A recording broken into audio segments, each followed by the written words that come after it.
Thanks so much for tuning in to Keep Your Head Up Hockey. I'm your host, Jamie, and we've got Jimmy Young, we've got Dylan Nose, and Jay Gordon, Jay Dowg.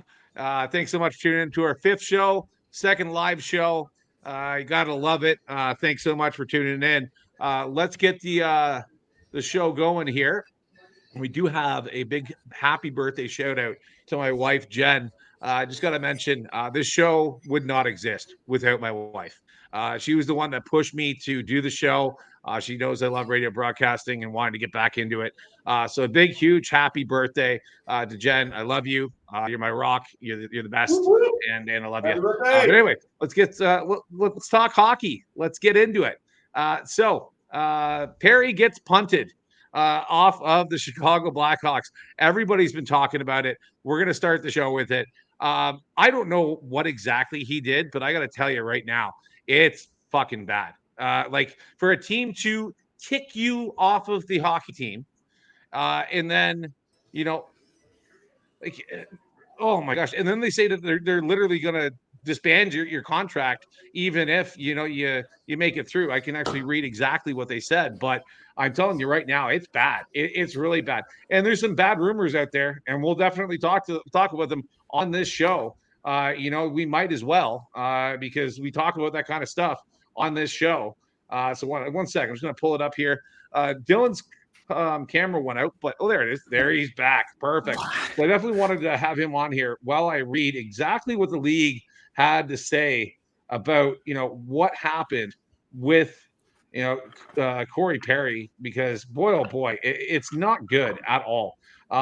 Just one second here. I had it up, and for some reason my phone wasn't working. Here it is. Okay. So after an internal investigation, the Chicago Blackhawks have determined that Corey Perry has engaged in conduct that is unacceptable and in violation of both the terms of a standard players contract and the Blackhawks internal policies intended to promote professional and safe work environments. As such, Corey Perry has been placed on unconditional waivers. In the event Mr. Perry clears waivers, we intend to terminate his contract effectively immediately. That's bad. Like, that is bad news. Whatever he did, boy, oh boy, he's in the doghouse. And I have my thoughts. I really do. Is sex involved? Is gambling involved? Is drugs involved? Something bad is involved. Like, the team just wouldn't just do this. If they wanted to trade him, they would have traded him. But we'll throw it over to Dylan, have his say first, and then of course J Dog's going to have his say as well. Dylan, go ahead. What do you think happened with Corey Perry? And let's be honest here. We say it like it is here at Keep Your Head Up Hockey. Go ahead. Well, first of all, I think the Blackhawks organization completely shit the bed on this one. Regardless of what happened, they dragged it out for so long and allowed the speculation to boil over, where everybody in the media was questioning what was going on, what was happening for at least 3 or 4 or 5 days. And the fact that they didn't say anything means that something pretty detrimental happened here. And the surprising thing is that it was really nothing illegal, because he wasn't charged with anything. I mean, look at Corey Perry. He's got an illustrious career. He's a popular player. He's a big name player. And in fact, he's married. So if it is a sex scandal, like, that's a huge thing. And it's no wonder that the Blackhawks organization, I think Kyle Davidson, the GM, was even almost brought to tears at one point how upset he was about this. So it's obviously some major personal, what do they call it, indiscretion that happened here. And the speculation, of course, of Connor Bedard's mom, whether or not that's true, I hope it's not, to be honest. That's a pretty savage speculation, and one that is going to really tarnish Connor Bedard and Corey Perry for a long time. And obviously it's blowing up now. I think in the long term, in 6 months from now, it's not going to mean anything. Look at the NHL is no stranger to sex scandals. The Blackhawks organization, in fact, had back in, well, it was 13 years ago, had the Kyle Beach incident, and that came out recently, but it was in 2010 that it actually happened. Sports in general, major sports, even youth hockey and things that go on in the youth hockey organizations and parents and whatever else. So I mean, sex is a human thing. We can all talk about it. I'm pretty open about it with it's a we're all humans, we're all animals here. It all happens. We all have our moments, but for this to happen, whether it is something sex related, and that's what they've alluded to, that it wasn't anybody's family member or anyone on the team, but it was someone in the organization, and that's a big deal. And that's in any organization, whether it's a hockey team, an NHL team, or somewhere at work, you're gonna get reprimanded and likely fired if you're banging your secretary or doing whatever it is that you're not supposed to be doing. And I think, I'll be honest with you.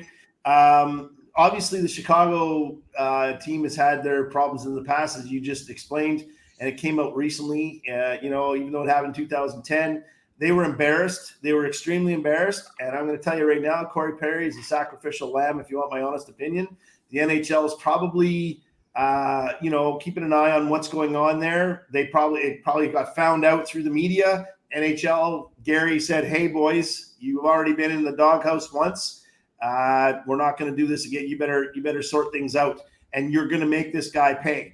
Doesn't really matter who it is. It sucks that it's a guy that's had a stellar career. He's been a great player. As much as a lot of people think he's an asshole and whatever else, don't really care. I would have loved him on my team his whole career. And my biggest issue is that it's just the way of the world right now. This guy hasn't been charged with anything, so it's not that bad. He didn't rape anybody by the sounds of things. He didn't do anything illegal. So as far as I'm concerned, it says if it actually is in the contract where he's not allowed to be banging somebody's mom, then fine, okay, he's fired. But you don't need to make a spectacle of him. You don't need to make him look like shit. And I think they shit the bed on this, because I don't believe it's two consenting adults. I think that he banged his mom. That's And the shitty part is, and I think the reason that this is going to go down hard too is because Connor Bedard obviously is the face of the NHL next, and he probably said, "What the fuck? You better do something about it, or I'm working my way out of here at some point." Because obviously the embarrassment is going to be, because it got into the media. But it's because of the media that it's that bad. It's not because of anybody else. It's the media. Yeah. The media is. But how does something like this even get out? Is my question. Oh, somebody else. It was after the mom. First of all, okay, hold on. First of all, it was after the mom's trip, right? And that's where the speculation that's sort what of I was about grew to get around from. to. But who knew? Who saw something? They're all out. Is it one of the players told another wife? The wives talk. I mean, at the end of the day, some of these wives are Connor Bedard's mom's age, right? Yeah. Like Connor Bedard's mom is probably like mid-40s, and she's pretty attractive woman. I don't even know if she's married. I don't know if she's with Connor's dad or not. Like that's a whole thing too. I know Corey Perry's married, so that's the whole thing. So when stuff like this happens, it's devastating. Like you got to understand that there's a human element to this, and these are families that have had. And you're ruining everybody's family by making it this public. I think it's bullshit. And the fans have got to fuck off, as far as I'm concerned, or those people online, those trolls, they got to fuck off. Like seriously, there's real people in this, and this is a real matter that was addressed by a hockey team in the NHL, and they've done it right because they haven't really come out and said exactly what happened. Obviously, it was bad enough to terminate his contract, but come on, trolls out there and people like, oh yeah, he did Connor Bedard's mom, or and just like went over the top. Like the comments that I read were unacceptable. Like these are people out there that are playing a sport for millions of dollars, and yeah, they've got to. If that's the case, they got to keep it in their pants, right? Yeah, absolutely. but why wouldn't the organization just come out, Jamie, and be like, listen, we're dealing with Corey Perry is dealing with a serious personal matter, and he's going to be away from the team, and we want to respect his privacy and the privacy of those involved. And that's it. They didn't say anything. He just didn't show up for a game. They fucked it all up, really. And They then really now did. all the Yeah, rumors come Chicago out. didn't do a good job. They did Yeah, not do a exactly. good job. So Yeah, they didn't do a good job at all. But also the fans and people out there that are on the online forums, it gets out of hand, and it's just absolutely ridiculous. Corey Perry's a person. To be honest, I'm not a big fan of him. I went to high school with him. Not a very nice guy in high school. It is what it is, but he's still a person. He's married. He has kids. He has a life outside of hockey. He has family. He has friends. Like, come on, let's hold it together. I don't want to keep the whole show on this, but I knew it was an important topic to talk about. That's what everybody's talking about currently. Let's get back to hockey. I got to be honest. I thought that this team was not going to do well at all this year, and they're really turning it around. Winnipeg is winning in Winnipeg. They're doing really good. Their last 10 games, get this, their last 10 games, they're 8-2 in their last 10 games, tied for second in Central, which is one of the hardest divisions, I think. They've outscored their opponents in the last 10 games 40-23. When you do that, you win hockey games. You win a lot of hockey games. Kyle Connor, 14 goals, 9 assists, 23 points this year. Mark Sheffley, 7 goals, 16 assists, 23 points as well. Connor Hellebuck, 10-4-1. 2.65 goals against average, a save percentage of .908, one of the best in the league after a big contract signing before the year started. These boys are getting it done. And highlights here quickly, and I'll send it over to what you guys think. Dominated the Canucks in the Sens, both teams, 5-1. Beat the Devils, which are a great hockey team that are having a little bit of a shaky start right now, but they beat them 6-3. They beat the Preds 6-3, which is a big win there too. But they've got a tough match against Dallas tonight, so we'll see what they can do. But boy, oh boy, 8-2 and outscoring their opponents 40-23. That's the story right there. And the Winnipeg Jets are bringing the heat. They're playing really well. Let's throw it over to J-Dog first for this comment. What do you think about the Jets? Well, I'm going to tell you right now, the biggest change is Adam Lowry. You want my honest opinion? Last year, the last couple of years, I think their past captain, which I talked about on the first show, I won't even mention his name anymore. He's gone, and he lost the room. I don't think he had the room. I think that he was. I don't know how to explain it, but I just think that he thought he was the show a little bit more than most people thought that he was. And Adam Lowry, he's one of the more underrated dudes in the NHL. He steps up for his team. That guy was fighting Reeves and kicked Reeves' ass when Reeves was fighting well and playing well. So like this guy, I think he's one of the ultimate team players. I hate pumping the tires on American players. It drives me insane. I don't, because the whole league's based around the United States, even though it's a Canadian game, boys and girls. And this, I don't like the way that they have kind of. Winnipeg's been one of the better teams in the league for a while, and you never hear about them. It's Canadian teams in general. But anyway, as far as Lowry's concerned, I think that he's probably been one of the better players. Josh Morrissey is also. I think their leadership has been very solid, and in the last 2 years.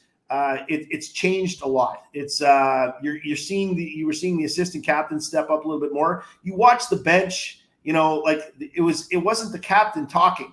It was either the coach or it was the assistant captains or even Hellebuck coming by the bench. I seen Hellebuck go by the bench at least 7 or 8 times last year. You don't see the goalies doing that very often and saying, "Hey, pick up your fucking socks here, boys. Let's get a move on." And I think, honestly, Kyle Connor's definitely been, he's been lights out. He's been a great player for a while. Nemestikov is obviously, a great pickup that they had. And they got Perfetti in the trade for the captain, and he's out. Well, obviously he had the injury and whatever. So, but I think this kid's going to be an up and comer too. I mean, He's what, 21, I think? I got to look at that. Yeah, 21. He's 21. So good Whitby, Ontario boy.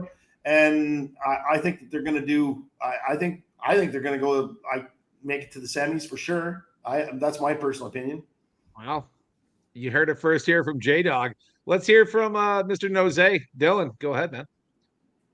Well, even on my men's league teams, I can tell you right now that a team's confidence starts at the netminder and it works its way out. So sometimes, no matter how shitty your team is, and don't get me wrong, Winnipeg is not a great team in my opinion.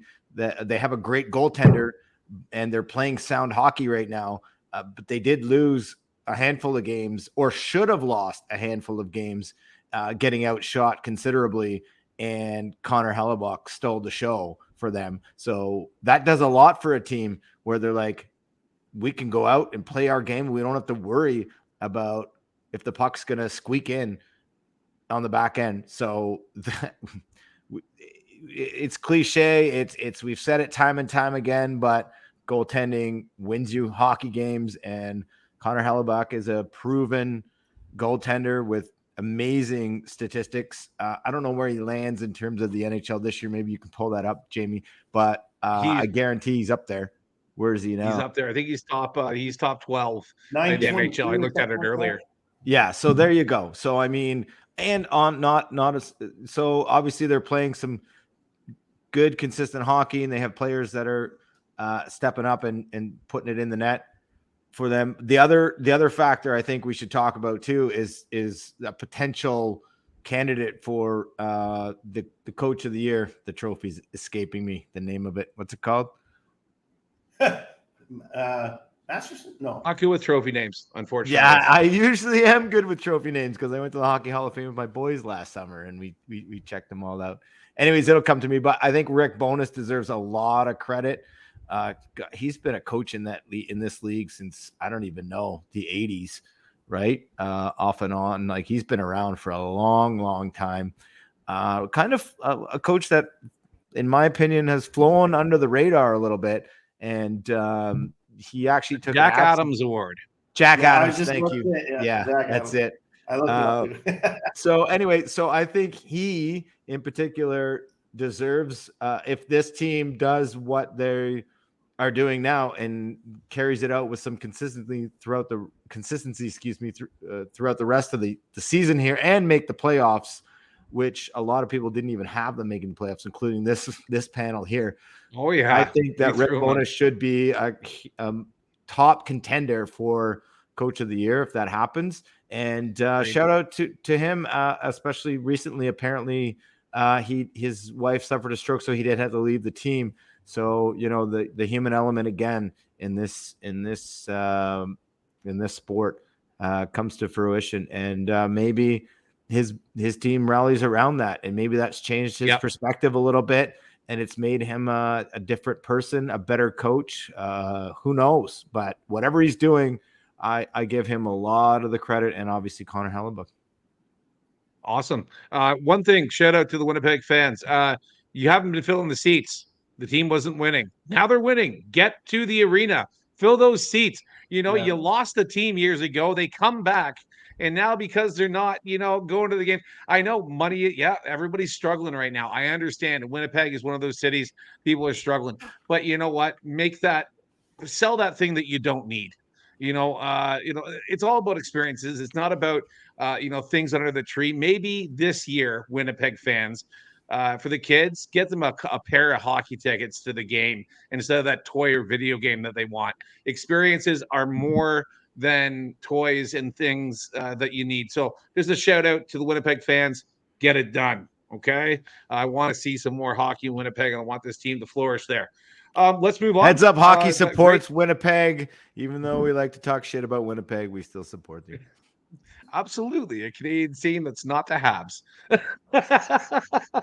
We'll move on. Another team that's just rocking and rolling here. Boy, oh boy, on fire. Some Empire State of Mind right now for the New York Rangers. Love that tune by Jay-Z. Boy, oh boy. But what a great team. They're on fire, 7-2-1.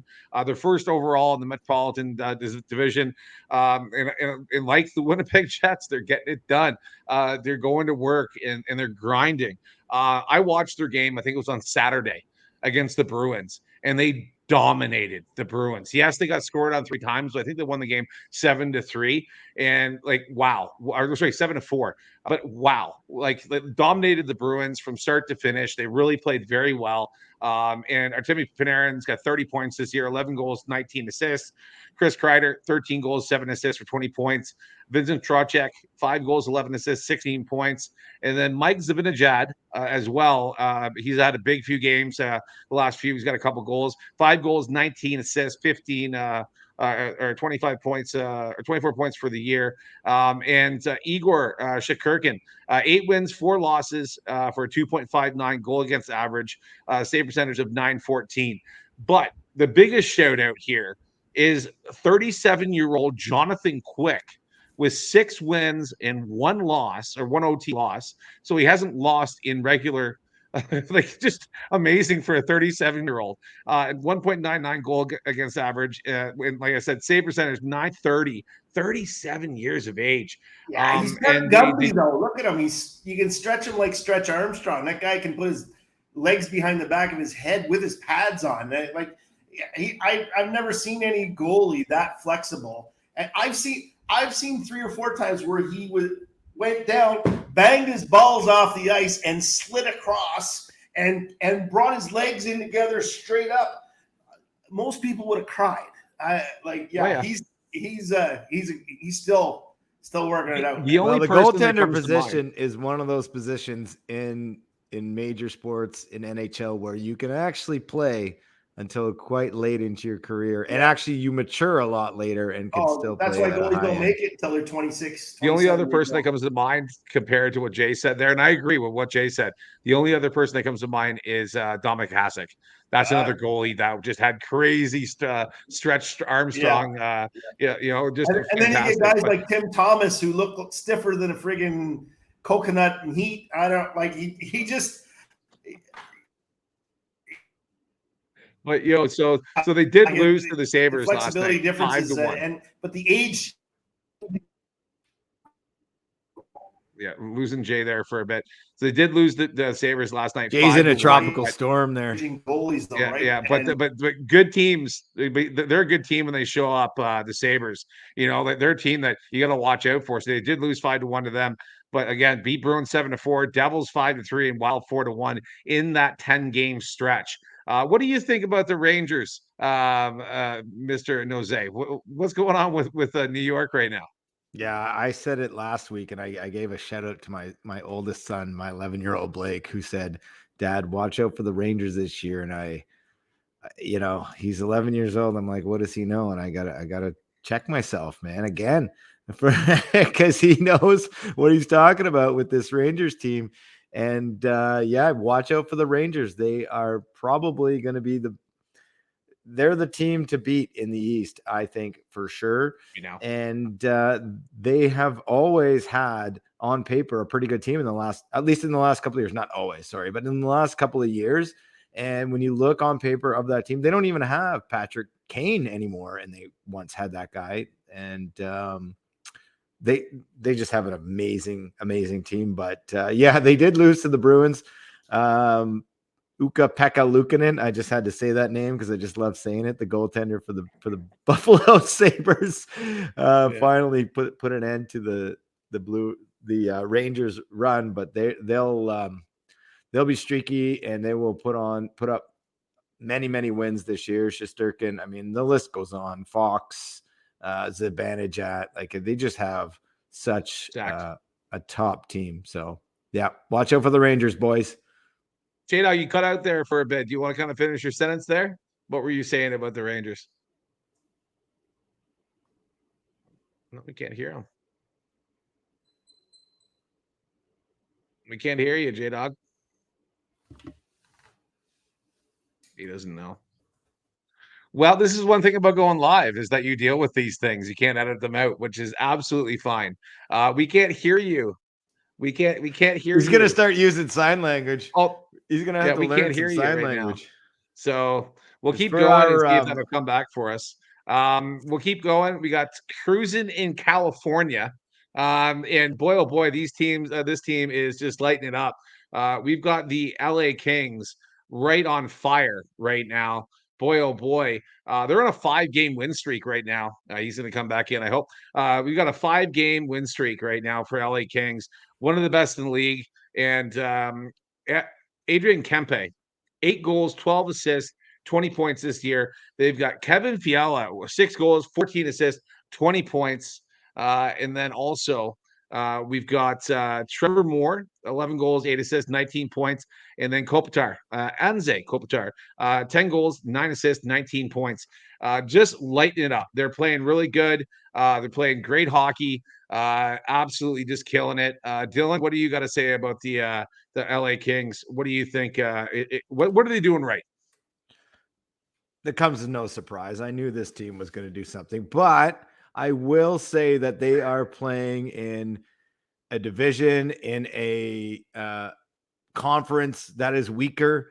They're playing against some weaker teams. They have games against San Jose. They have, games against Arizona, teams like that. Well, Arizona's not that bad this year, but they are playing some weaker teams. But I will pump my own tires and talk about Kevin Fiala, who just signed a big contract this year. And for him to have 20 points, I told you this, and I'm going to have to take my credit where credit is due here and say that I was right. I knew Kevin Fiala was going to be a big player on that team. Sleeve fans know what we gave up in Trevor Moore, and he's always been a smart hockey player. Kopitar, Kempe, like that whole core group of players is on fire, and it's good to see. I'm glad to see LA rebound and be back on top and be a strong contender in the West. Well, they're playing great. Like they're 8-1-1 in their last 10 games. So they're right up with the best in the league in the last 10 games. They're just absolutely on fire. And nobody saw this coming except yourself. Nobody saw this coming. They're 37 goals for, 16 goals against in the last 10 games. And that's a huge stat. I think that's got to be best in the league. If it's not, I just said, Dylan, they're 37 goals for, 16 goals against in the last 10 games. When you do that, you win hockey games. How can you lose when you're putting the puck that much and then you're protecting the goal so well? They're just playing just great. Their highlights, whoop Montreal's butt 4-0 on Saturday, 5-2 against Anaheim, 4-1 against the Coyotes, 5-1 against St. Louis, then 2-1 against Panthers, who are red hot, 7-3 in the last 10 games. And they beat Vegas too, 4-1, beginning of November. So they're really playing well. They are absolutely just killing it. We're going to switch. It's hard to catch those West games. I'm going to have to try to pick up on it. I don't think I've seen an LA game this year. Hard to catch those late games here in the East Coast, but yeah. Also, live show, and I'm ducked out a couple of times. I thought I took the dog out, and I was like, "Come on, we're good to go." Damn thing is just running in and out on me. When you have a new puppy, like that happens. How old's your dog now? She's about 9 months. She's a beauty though. She listens real well. So I'm a dog guy now. Apparently, my kids love her, so we're good. We're good to go. But when you're at home by yourself and no one here to take care of the dog, you gotta do your show with whatever comes to you. Anyway, but she's a Leaf fan at least. Mascot. We need a mascot, right? and Brennan's got a big old cat called Yoda. And I said to him, let's make Yoda the mascot. He's like, no, I don't want to shame her. He just loves her. But maybe we should get your dog to be the mascot. You got to share a picture after. We got to see this dog. But we're going to switch it up. We're going to talk a little bit more, Dylan. We're going to throw it over. I call this the Kids Coaches Corner update with Dylan. And I want to hear all about the kids hockey. How's it going? What are the challenges? Because it's not easy being a volunteer coach nowadays. The kids just drive you nuts, and there's a million challenges. I'd love to hear, man. How's it going? Oh, it's been amazing. And by the way, I got to hit everybody up for some raffle tickets for the booze cooler for my son's fundraiser. The fundraiser season is upon us, so we can pay for tournaments and fun things for the kids to do and go out for meals. And It's been a great experience. Last weekend was a tournament for my oldest Blake, and what a tournament. I bought him a new stick for his birthday, and he's been lights out ever since. We spent a little extra money because it was his birthday, so we got him a nice new stick, and he ended up having like 6 or 7 goals in like 4 or 5 games, couple assists. Ah, man, he's just so tenacious out there. It's so fun to watch. So he's thrilled, man. And they went 3-0 in the tournament, but then they lost in the semis. He got player of the game in the semifinal game, so he's happy about that. And he's just such a cool, calm, happy-go-lucky kid. Although he did get okay. So listen to this. So he scores the late in the third period. They scored to tie it up to make it 2-2. My son scores the go-ahead goal just after that with like 2 minutes left. So he makes it 3-2, and he drops his stick on the ice, and he does the little Ovechkin. The stick is on fire, because he's a kid, man. They watch these video games, and they try to emulate what they see there, and they think it's okay. The ref ends up giving him a penalty for it right then and there. So they go down shorthanded near the end of the game, and I'm like N-board's dad. Like, I wasn't on the bench because I think I'm just I'm not on the bench every game. I'm on the ice for every practice, but not on the bench every game. So I'm on N-board's dad, like banging on the guy. I'm like, come on, this is bullshit. And like one of the other dads comes over and is like, there's kids here, it's bullshit. I'm like, it is bullshit. It's like, no, try not to swear. And I was so frustrated because the kid was just so happy, and it's like, give him a warning or something. But anyway, he learned his lesson. The 4 goals he scored after that, he just kind of struts away, doesn't say anything, high fives his teammates. He plays it cool. So anyways, that was good. That was a good experience. It's fun to watch. Pretty proud dad moment. And I love being on the bench. I was on the bench a couple of times when some of the other coaches weren't available. And I like being in the dressing room for the pregame speech. And I got credit from the head coach, actually, for because I 1 week I told the kids, I was like, we put up a picture of the board, right, Jamie? And it was like the shape of the rink with the net, and I drew a skull and crossbones right in front of the net. And the kids were like, I grabbed their attention because it's so hard to get these kids' attention when they're in the room, right? Yeah. They're always dicking around, doing stuff, whatever, having fun, which is cool. So I drew a skull and crossbones, and everyone's looking, and I'm like, why do you think I drew that, kids? Why do you think I drew that?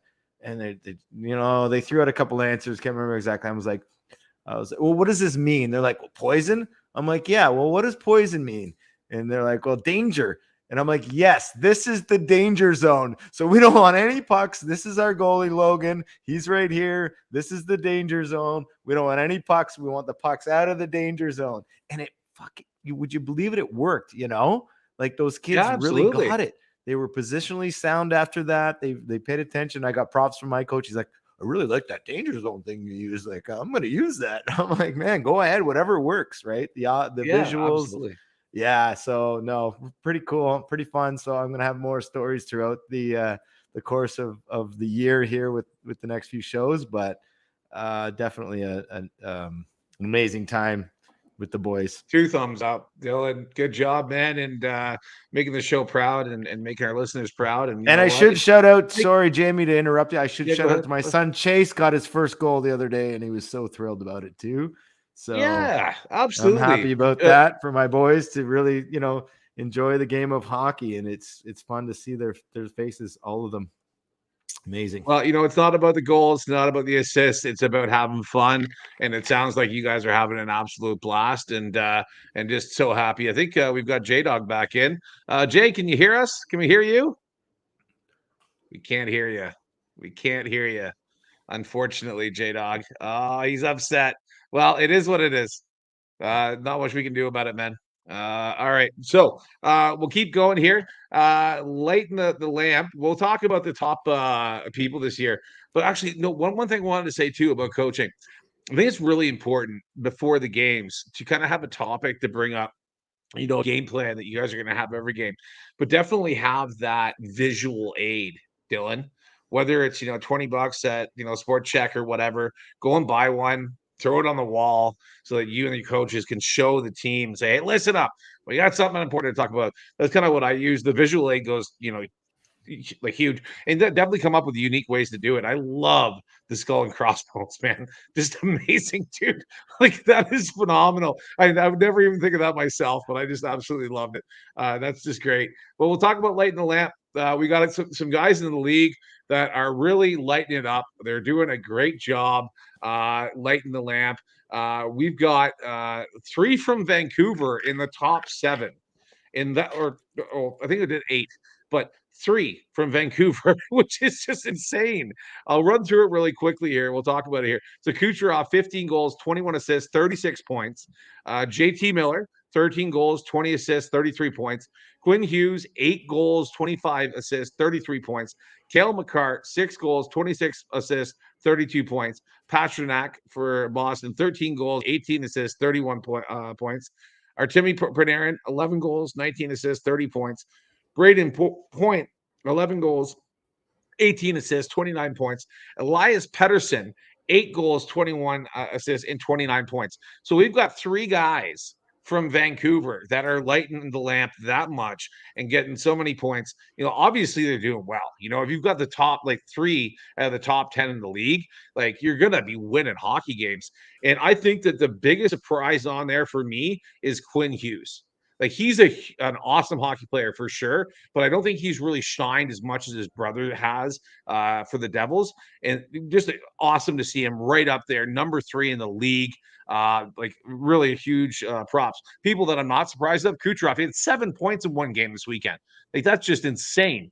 And Cale Makar, of course, as far as I'm concerned, player of the year last couple of years, he's just doing so well. But you know what, that list of players, there's nobody that's that's a huge surprise, right? Besides Quinn Hughes, everybody's on there for a reason. And they're doing a great job. What do you think, Dylan? Who's the surprise on that list? The surprise to me is who's not on that list, to be honest. And whoever picked, if you picked any of these guys, some of these guys would be 3rd or 4th rounders in your hockey pool, right? Well, maybe not, but Braden Point, I don't know. Maybe does he go 1st round? He's probably a 2nd rounder in your hockey pool. Elias Pettersson didn't have a great year last year. Where's the Austin Matthews and the Crosbys and the Nylander's just off that list. Nylander's just off of that list, but he wouldn't be. Yeah. He wasn't expected to be even on, up there. But the Connor McDavid, Pastrnak, maybe Kucherov, but I didn't see necessarily Kucherov to even be at the top of that list. So again, but here's the surprise again, because a lot of these guys were expected to do well. And I think that says a lot about being patient and letting players develop in this league, which we never do. For sure. With social media, with the things that we have at our disposal, information in lightning fast ability to access information about players, about up and coming players, about who's hot and who's doing well. I think it puts a lot of pressure on these guys. And Elias Pettersson didn't have a great year last year. JT Miller, not nearly as good as he had this year. Quinn Hughes expected to do really well, had a okay season last year. You know what I mean, Jamie? This is what I'm talking about. Guys who are on this list are not necessarily guys that are guys that are finally maturing and coming into an area or a zone of their own that they're able to make this list to begin with. So yeah, good for them. And good for Tampa Bay. Watch out for Tampa Bay, Jamie, because Vasilevsky's back now. Kucherov's on his game. They could definitely ruffle some feathers in that Eastern Conference. So They're the dynasty, in the last, 5, 6 years, they're the dynasty. They're the team that everybody wants to beat, and boy, oh boy, we got lucky. I don't want to say Toronto got lucky in the playoffs against them this year. I think that we got outplayed by them and we just got it done. Morgan Riley stepped it up, scored a couple of really key goals, and the guys just got it done. But yeah, We like they're got some definitely the team to refereeing watch out for. finally in our favor for once. Yeah, but you know what? Where's the Matthews? Where's the Marner? Where's the Jonathan Tavares even? Like where is the Suzuki? Where is the Cole Caulfield? Mhm. Where's the guys from where's Robertson off of Dallas? Like those guys aren't really stepping it up this year. And that's why our Leafs aren't winning, is because our top guys are not really, putting the puck in the net, which is unfortunate. And nothing against Nylander. He's had a phenomenal year and he's carrying this hockey team, scoring some really key goals. And yes, Matthews had an outstanding start. He had the top amount of goals for quite some time. I think like the first 10 games he had top goals, first 12 games he had top goals, and then he lost it because he kind of slowed down there. But these guys get paid so well. And Matthews gets paid, most per year in the league. He has to start finding ways to score goals, because if he doesn't, the exact same thing is going to happen to the Leafs. They're going to make the playoffs, they're going to lose, and everybody's going to be saying, fire the coach, trade everybody, let's clear house because this isn't working. I don't want this for our hockey team. I really don't. But our guys got to start lighting the lamp. That we really do. And the Leaf fans out there, I think, will agree. Our top guys has to start scoring. And if not, well, then Nyes has got to step it up. And if not, then, Robertson's got to step it up, which actually I've been impressed with him. He's done really well, but those guys at second and third line, they really got to start stepping it up. It's not all on Marner and Matthews, but unfortunately it has to be because they get paid that way, and it's disappointing as a fan, to lose the games that we're losing. We always lose against somebody that we shouldn't. We always show up against teams that we have to show up against and play well. And if we lose by one goal. It's unfortunate, but yeah, at least we're right there, I guess. I think we're fourth or fifth in the division. Boston is leading our division like usual. We're chasing them down. But boy, it's going to be a struggle, I think, for the Leafs to, overturn Boston and lead the league, because I just don't see us being that strong.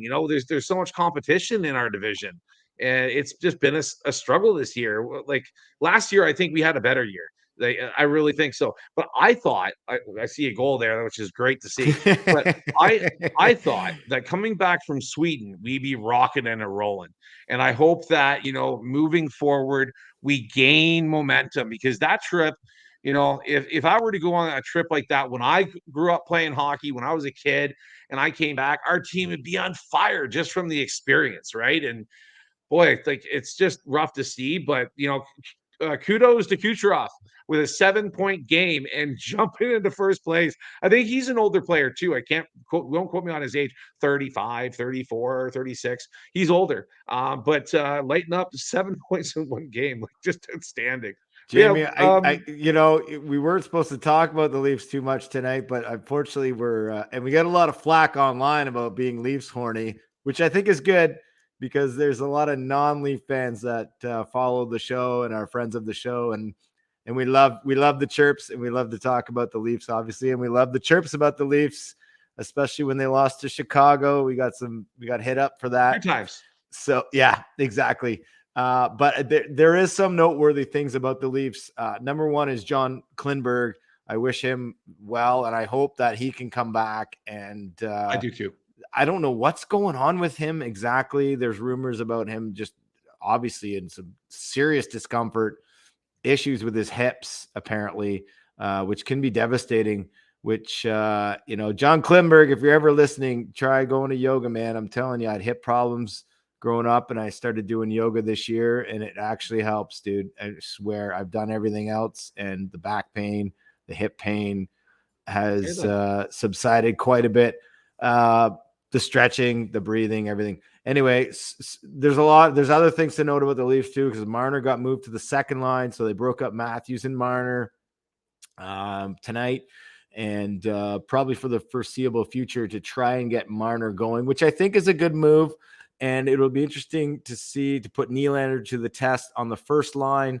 You put him to the test against some of the stronger deep pairings, some of the stronger opposition in terms of defensiveness, and see how he responds, because he's been lights out on the second line, obviously. And then you give Marner a chance to work with Tavares and I'm drawing a blank on the other winger. It would be Robinson up there with them, won't it? I think it was. But anyway, no anyways, problem. my point is we got to get Marner going. Yeah. And Really and good. that's what they're trying to do. And we're still in good shape. We've lost a few close games. It feels like it's one of those years where every mistake gets in the back of your net.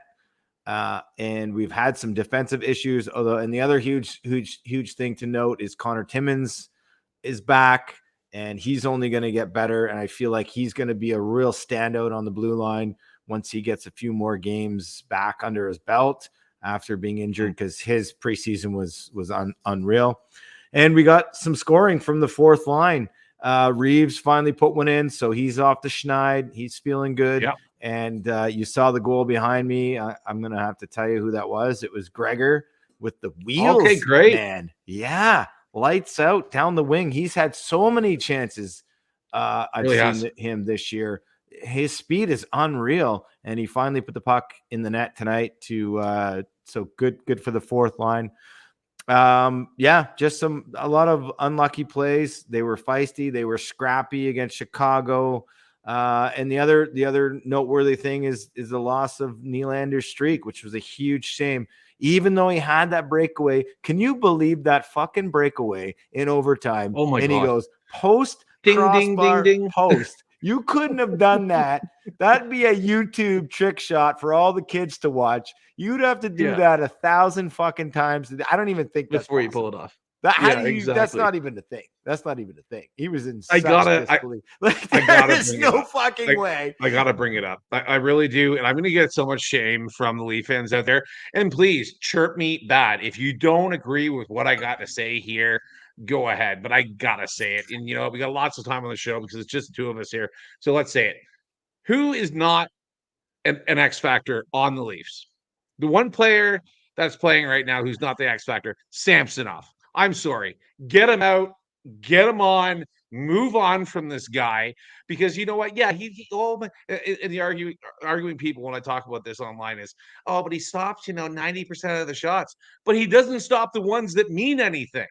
You know what I mean? Like when it comes down to winning hockey games, and he's killing it, in a hockey game, he's playing great, and it's a 2-2 game, and there's a couple minutes left. Who lets in a cheap ass fucking goal? Samsonov, all the fucking time. Short I'm done side. with him. Get him the fuck out. Yeah. He's gone.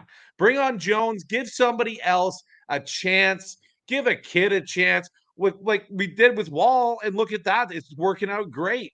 Give somebody else a chance, or trade the motherfucker and bring somebody in that's got an X factor that can actually get it done, because he cannot block that biscuit at all. He can't even block a goddamn beach ball when it means something. When that beach ball has meaning on it, the word meaning on it, and it's shot at him, he can't stop it.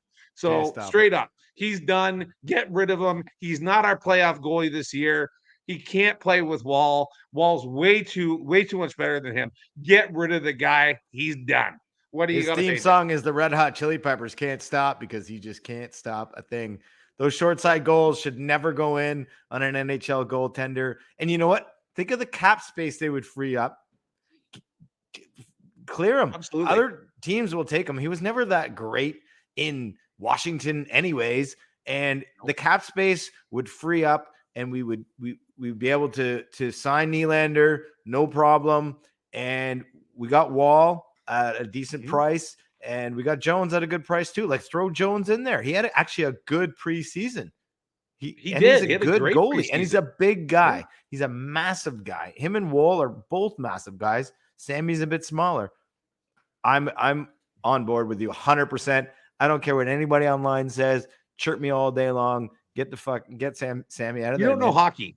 If you literally do not see that Samsonov does not have that killer instinct, he's not a Hill from the Knights. He's not a Jonathan Quick. He is not a Carey Price. He is not a Marc-Andre Fleury. He's Fucking just James not. Reimer He's, for all that. yeah, right. He's a Reimer. Exactly. He does not have that killer instinct. He gets tired. That is straight up. He plays great until the end of the third period, and then he always lets in that shit goal. So, you know what? We need a better goalie for the Leafs, and I've had enough. I'm done as a fan. Get rid of him. Get him off my team. If Samsonov's playing, I literally do not bet on the Leafs, period, because I know they're going to fucking lose. It's just ridiculous. But let's bring it up, though. Blocking the biscuit. We talked about the top scorers in the league. Let's talk about the top goalies. Boy, oh boy, some goalies are just really standing on their heads here. And we'll start with Hill. He is just leading the Knights along the way. They got a great goalie tandem too, but Hill is really killing it. He's top of the NHL, a save percentage of .933. He's got 9 wins, 2 losses, and 2 OT losses, and a 1.96 goal against average. Jonathan Quick, 37 years of age. He's second in place for save percentage at 9.30. Talked about him earlier. 6 wins, 1 OT loss. And then Talbot, 10 wins, 3 losses, 1 OT loss, 2.20 goals against average, a 9.31 save percent average. And then Demko, of course, for Vancouver. Wow, he is the new Luongo for Vancouver. You know, he's come in and played great. 10 wins, 5 losses, a 2.18 goal against average, 925 save percentage. Those boys are leading the league in save percentages and really leading their team. And without a good goalie, you cannot win the Stanley Cup. And like people say, you know, football is won by defense, hockey's won by defense. Hockey, truthfully, is won by goaltenders. And yes, you've got to have those 5 players in front of you constantly. But if you don't have that goaltender, you're not winning a Stanley Cup. And name one team that had a terrible goalie that won the Stanley Cup. I guarantee you can't do it. Please make me wrong. Please, online, please make me wrong. But there's not one single team that's had a shitty goalie that didn't lead the league or really have a great playoff run and kill it in the playoffs to win the Stanley Cup. Those boys are doing it. Jonathan Quick, shout out, man. 37, just killing it. Just absolutely love to see it. What are your thoughts, Dylan? Yeah, again, this is the same sentiment I had about the lighting the lamp category. Like, who's not on this list? Where's the Shesterkins? Where's the Hellebucks? I mean, again, you've got guys like Jonathan Quick and Cam Talbot, who are a complete surprise. Cam Talbot, who shat the bed in Edmonton over and over again. And, you know, it's just like, I don't get it, man. Sometimes, I mean, that's the job of a GM, to bring players together and help teams build winners, build championships, and that support each other. Maybe you look at the defense on these teams. Like, I don't even, I mean, yeah, I guess that, you know, Rangers have a pretty solid defensive core that supports Quick, obviously. And I don't even know who LA has on the point back there. I didn't think they were overly solid defensively. But again, I mean, there you go. There's a lot of surprises, and that's what you love about hockey, right? Is that you just never know. The puck bounces in one way or another. Could be a hot, bouncy puck one night. Could be a stone cold biscuit the other night. Can we hear J-Dog now? Can we hear him? Go ahead. No, we can't hear him still. Issues in Dominican. Oh, well. See you next time, big guy. All good. At least he's trying, you know, and Jay lives in Dominican. It's got to be tough with the Dominican internet, and it might be a storm going on tonight. You never know, right? We're live, so this kind of show down there in March, so we'll see what happens when we get down there. We'll know all we'll this. See. We'll see. We'll see. But yeah, no, you know what? Lost train of thought there. But yeah, like goalies make it happen, and Leafs have Wall, but they're playing Samsonov against way too many teams that he just can't handle. And yeah, we'll move on from blocking the biscuit. Well, we Um, wait, one more point to blocking the biscuit. We almost had sure, an sure. e-bug situation last night. How awesome was that? Wait, what's his name? So I'm just got to look it up here. Dusty Nickel. The guy's name is Dusty Nickel. First of Love it. all, who names their kid Dusty Nickel? Like an old fucking Somebody, the old that's awesome. Dusty Nickel. Throw him in net. But he almost went in the first 2 minutes because Vladar. What's his name? Yeah. Darth Vladar. I don't think it's Darth, but I like calling him Darth Vladar. He got run into pretty hard.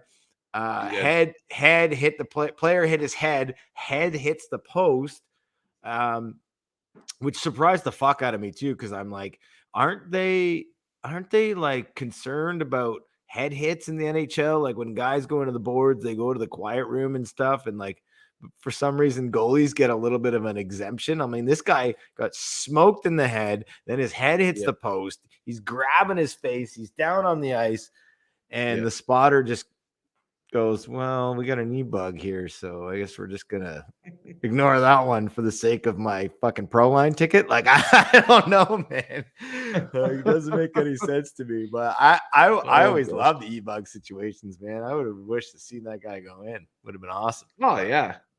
Yeah, it would have been something. So, well, maybe we will see Dusty Nickel here, eventually Dusty Nickel down the road. But yeah, hey, we'll keep that in the flip bag. of the coin. Oh my gosh, too funny, man. Back to a comment that we had for somebody watching live. Yes, you did miss the Kane conversation. Or sorry, Kane.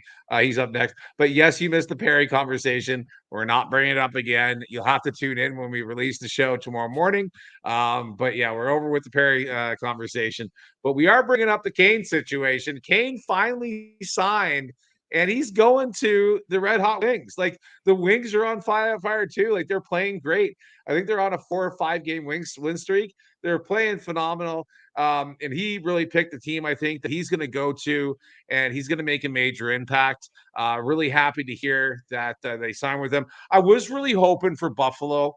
To be honest, my dad's a huge Buffalo fan. My brother's a huge Buffalo fan. He's from Buffalo.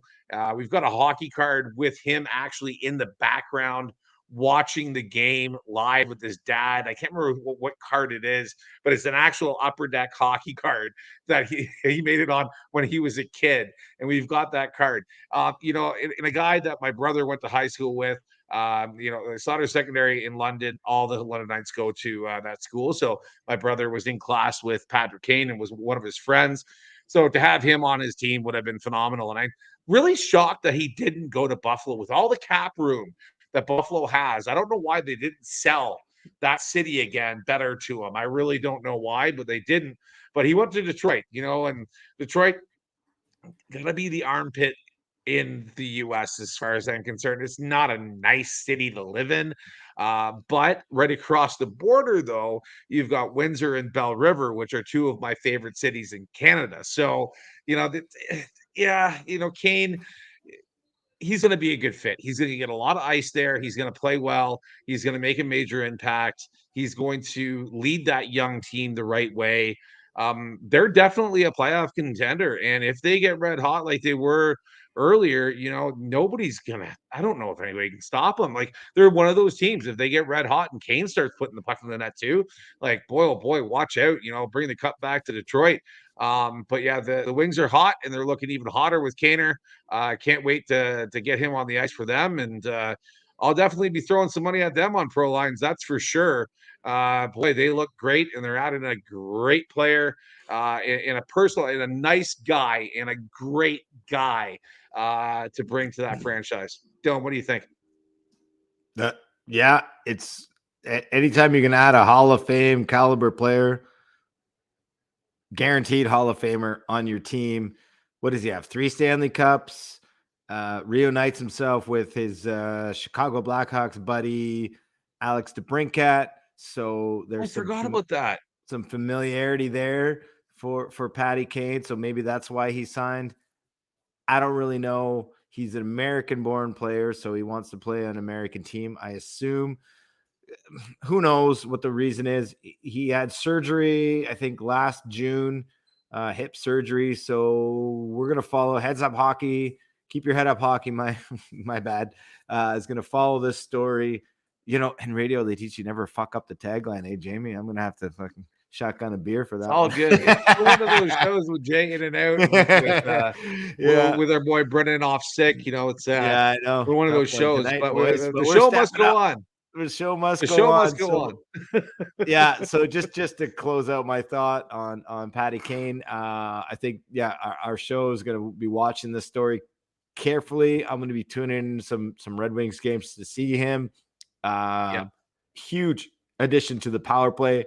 You might have the power play stat. I don't know how Detroit's doing on the power play this year, but to have that guy quarterback in your power play, another threat on the power play, another weapon, is huge for this team. But again, he hasn't played. Well, he had surgery, and I don't think he's been playing. I don't even know how much he's been training. So it's going to take, don't expect him to step in there and score, 3 goals a night or whatever. Like, he's not going to be lights out right away. It's very doubtful. I think he's going to have to get back into the speed of the game again. And, but good for Detroit, especially a team that's on the rise and will likely make the playoffs this year. And having Patty Kane, a veteran player, a player with lots of playoff pedigree and 3 Stanley Cups, is a dangerous is dangerous to the other teams in that division. That's for sure. Yeah, watch out, because Kane's going to be back on the ice, and when Patrick Kane plays, it's like having one of the best players. Well, it is having one of the best players back in this league, and it's long awaited. So welcome back, Patrick Kane from Keep Your Head Up. Great to see you back, and a great pick with going to Detroit. I wanted you to pick Buffalo, but it's Detroit. But what a great pick, $2.65 million, Jamie.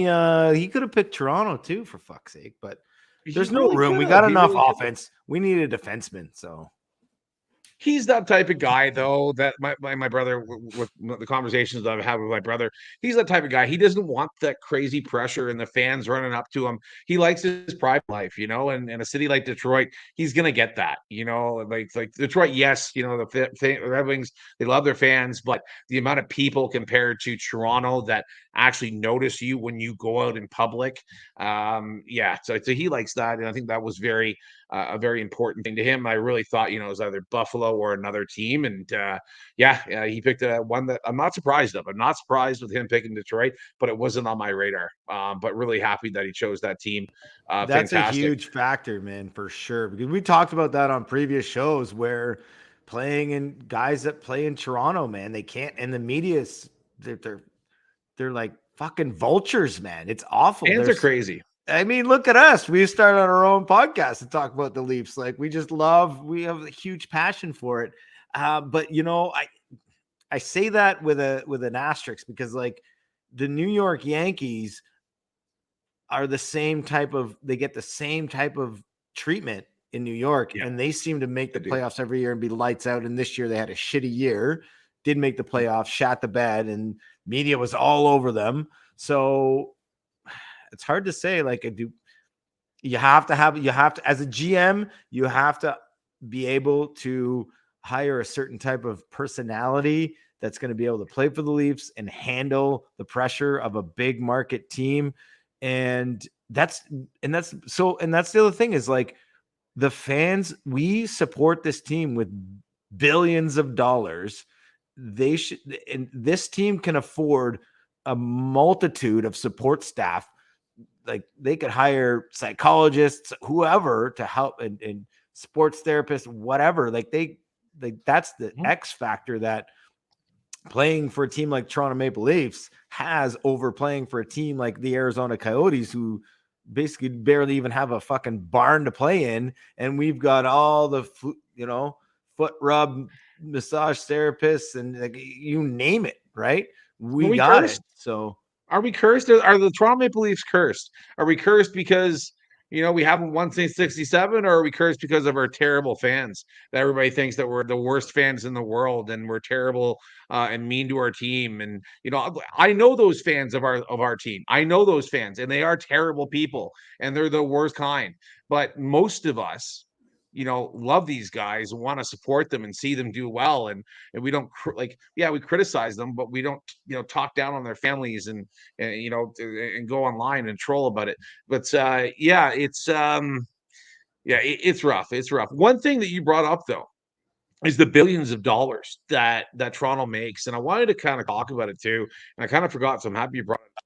My friend in Ottawa, he's actually from Labrador. He's one of my best friends, Shane, and a huge fan of the show. He works in drug rehabilitation. He's kind of like an outreach person for his small community, doing a fantastic job. And he got brought to go to what is the word I'm looking for? Kind of like a clinic for all these people that do these jobs in this Rehabilitation area center? together. Yeah, Rehab center?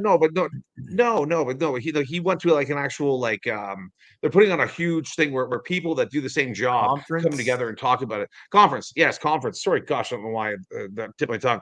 So Shane is at this conference, but so he decided for the first time ever, he's like, I'm going to a hockey game. He's a hugely fan. So what game did he go to last night? He went to Ottawa in Florida. He was on the boards. He was 3 rows up in the corner, and he paid $65 for his seat. 65 Canadian. Ottawa Senators.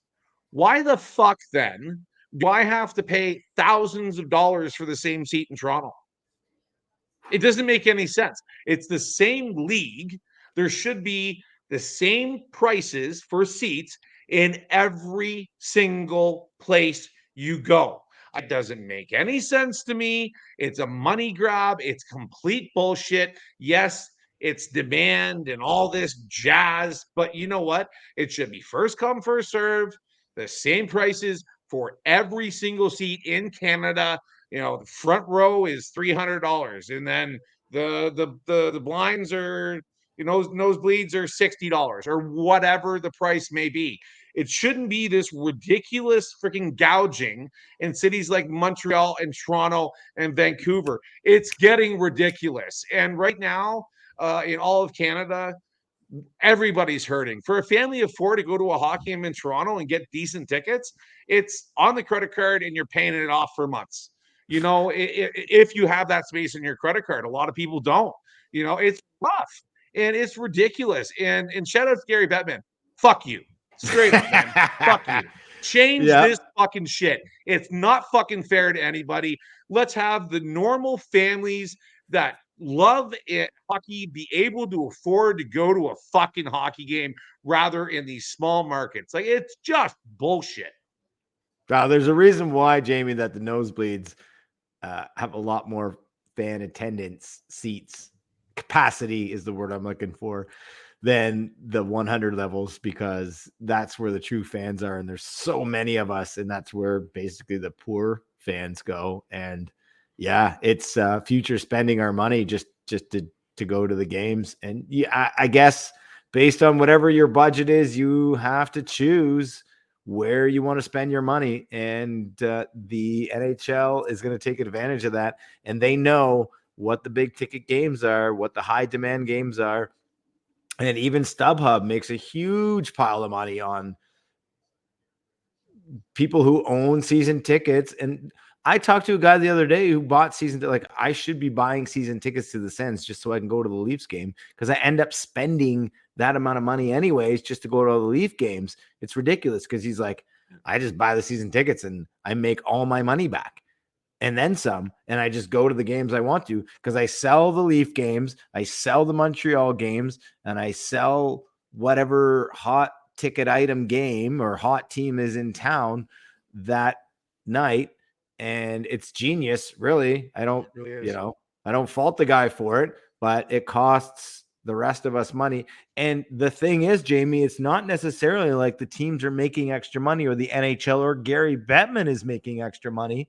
This is resale. These are resale tickets. So fans are actually selling their tickets at a profit in order to because they know that that Leaf fans are around and they're like, oh shit, there's a game coming up. How much can I get a ticket for? And it's boom, $150, even though they've only paid $70, maybe $60. However, the teams do recognize that there are top tier games that are highly sought after, and they do price those differently. And especially when they price partial ticket packages, it's all priced differently. So, there's a whole business side of that, which is understandable. And to your point about Toronto, look at that's a huge market. That's why they need a second team. That's what I said last week on our show. They need a second team. They have so much money. It's such a huge market that people can't go to the game. But I guess the fear is that some Hamilton team, the Hamilton Laser Bolts or whatever the fuck they're going to call them. I just made that up. The only people who would buy season tickets are Leaf fans. So what's going to happen? True. Who's going to cheer for a second team in that? If people want to watch hockey, people want to watch hockey. My point is that at the end of the day, the Leaf fans who want to go and can't get season tickets because season tickets are generational. They've been in the hands of people die and children fight in the will over fucking season tickets. Come on, man. It happens. I know somebody that exactly happens. That's 100% that happens. It's true. It's 100% true. But my thing was the face value of each. So look at each team. So Calgary, Vancouver, Winnipeg, Ottawa, Toronto, Montreal. Look at the face value difference from section to section. Toronto is the most expensive by far in the whole fucking league. But in Canada, it's fucking ridiculous. It's getting out of hand. And Bettman needs to make a rule that teams need to charge the exact same amount for each stadium. That's my beef. And that's what I think it should be. It's an NHL game. It doesn't matter what city it's in. It should be the same price so that every family can afford to go to a game. And then the tickets, yes, would be hard to get, but first come, first serve. Right? Be online pressing those buttons. It's never going to happen, Jamie. It's never going to happen. I know. I'm a dreamer. People in different markets pay different taxes. They make different money. They have. Dreamer. I love it. I love you're a dreamer, buddy. That's why we're friends. But at the same time, man, it's just not a thing. Like they're not going to happen. True. It's like borderline communism to make everything the same. Like the market dictates the value, and I'm a firm believer in that. And the fact that you're pissed off that you can't go to a game and you can't afford it is not your fault. It's my fault, and every other fucker who's a Leaf fan that you love, that you like are buddies with, that also support the team. And realistically, you just have to, I don't know, find a way. Like maybe I'll find some little hottie who's got season tickets somewhere around the single. Wouldn't that be a huge? Put that on the dating profile there. I would like to meet a woman that's good looking, makes tons of money, then also is a season ticket holder for the Toronto Maple Leafs. Please and thank you. Here, well, there's your profile. Anybody looking? Dylan's single. Get it done if you're a season ticket holder for the Leafs. But you know what? An absolute great show. I appreciate you listening. We're about 1 hour, 12 minutes. I think it's perfect time to end it. We will bring up, though, our sponsor. This week, actually, playing poker online, won $500 US. And it was a $10 buy-in. You can get it done. And if you really like playing poker, get on there. GG Poker is a great site. You can't play in Ontario. If you really want to play in Ontario, same software, WSOP.ca. That's the one to go to for Ontarians. Great site. But for the one I'm talking about, GG Poker, global site, only not including Ontario, unfortunately, for Ontario laws. We are partnership with them. If you'd like to join and you want to join me and play with me, join bonus code KYHUH. Keep your head up hockey. KYHUH. Don't forget it when you sign up. When you go to the bonus code, please put it there. It definitely supports our show and supports our vision and our love for the sport. Also, we'll be streaming this upcoming Friday. Missed last week, has some obligations with the family. But this Friday, twitch.tv/keepyourheaduppoker. right here, just like we streamed online, but I'll be streaming poker to show what GG's all about and to talk hockey as well and play some music. If you've got uncopyrighted music, if you write music and you watch the show, send me your uncopyrighted music. I will play it on my poker show. I promise you. But wanted to give a big shout out to Dylan. Thanks so much for being here. Also to our listeners, of course. We love you. Thanks for tuning in every week. We appreciate it. Go Leafs, go. Let's turn it around. Get rid of Samsonov. With that being said, thanks so much for tuning in to our 5th show. Keep your head up, hockey. I'm Jamie. That's Dylan. Peace. Peace.